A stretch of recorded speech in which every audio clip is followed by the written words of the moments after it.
Assalamualaikum warahmatullahi wabarakatuh. Saya Hudijah Makarim.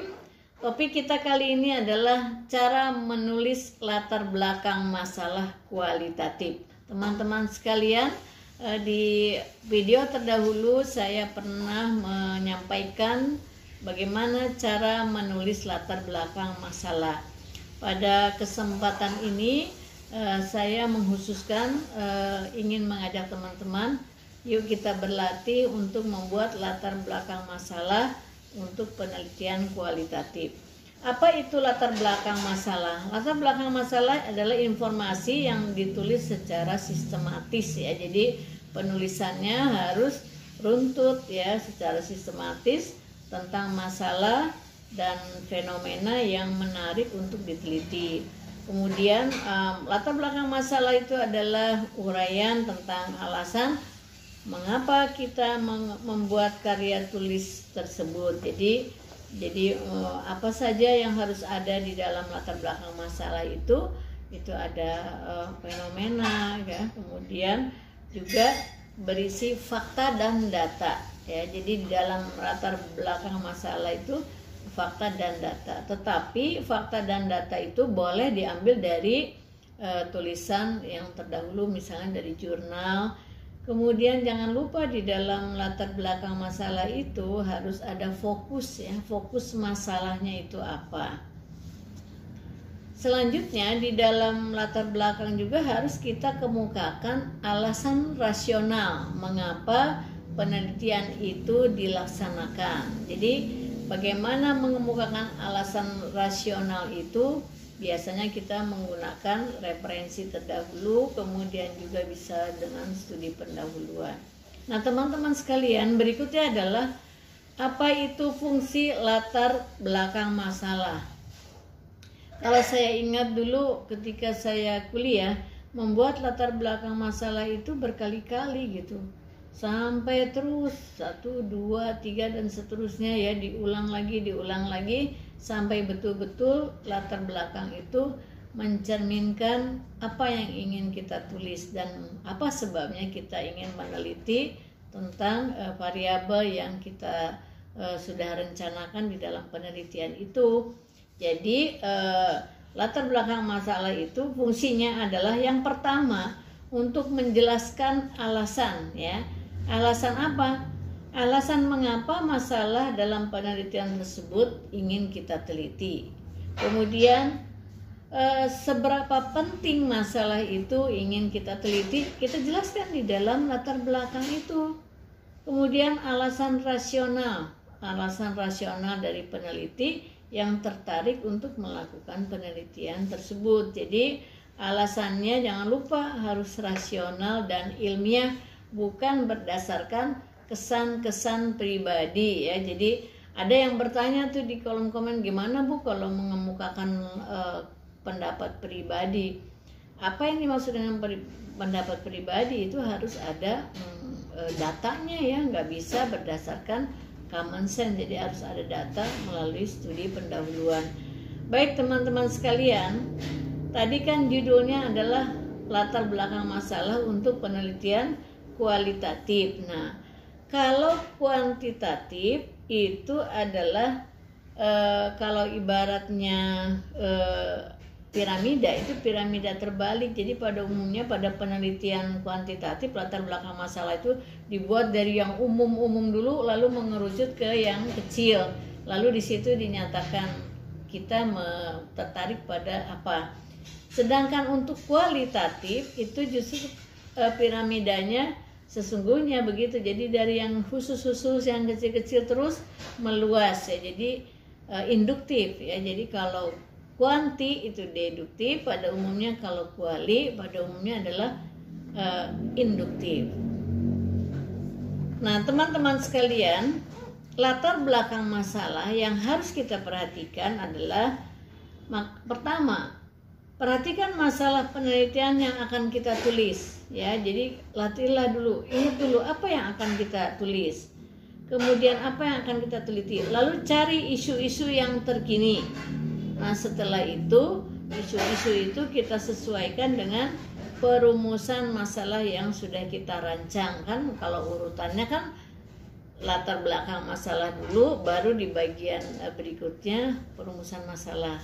Tapi sambil menulis latar belakang sudah kita bayangkan perumusan masalahnya seperti apa, karena nanti kan akan berurutan tuh dari latar belakang masalah, langsung kita akan merumuskan masalah. Nah teman-teman sekalian, di dalam menuliskan latar belakang masalah, supaya ada data ya, ada fakta yang kita catat di situ, dan tidak selalu menggunakan teori-teori, karena pada umumnya di dalam merumuskan atau menulis latar belakang itu, usahakan tidak menggunakan teori terlalu banyak ya. Jadi pendapat itu seminimal mungkin. Jadi lakukanlah studi pendahuluan ya, catat pada latar belakang masalah. Misalnya begini, berdasarkan hasil observasi didapatkan informasi atau didapatkan data sebagai berikut, atau berdasarkan hasil wawancara pendahuluan. Jadi kepada siapanya nggak usah disebutkan ya, jadi wawancara kepada siapa nggak usah, tapi secara umum saja. Berdasarkan hasil wawancara pendahuluan ya, diperoleh informasi bla bla bla bla, jelaskan. Nah, setelah penjelasan dari studi pendahuluan itu, lalu kita lihat ada nggak dukungan teorinya ya. Kalau ada dukungan teorinya, kemukakan, tapi dari hasil penelitian terdahulu ya. Jadi sebaiknya kalau menulis latar belakang masalah, kalau kamu ingin mengutip dari teori tertentu, kemudian dari buku ya, atau teks ya, e-book atau buku teks langsung yang kamu miliki dari ahli-ahli tertentu, usahakan dalam latar belakang itu jangan banyak-banyak, 2 aja. Yang ditambahkan yang lebih banyak adalah hasil penelitian terdahulu dari jurnal atau dari studi pendahuluan. Nah biasanya di dalam latar belakang masalah, di akhirnya itu kan ada tuh ditutup dengan pernyataan betapa pentingnya penelitian kita itu ya.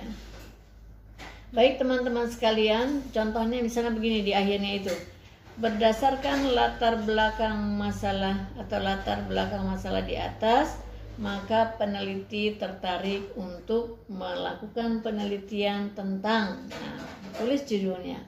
Atau bisa juga ditutupnya itu latar belakangnya, berdasarkan paparan di atas, maka peneliti tertarik untuk melakukan penelitian yang berjudul. Nah, tulis seperti itu.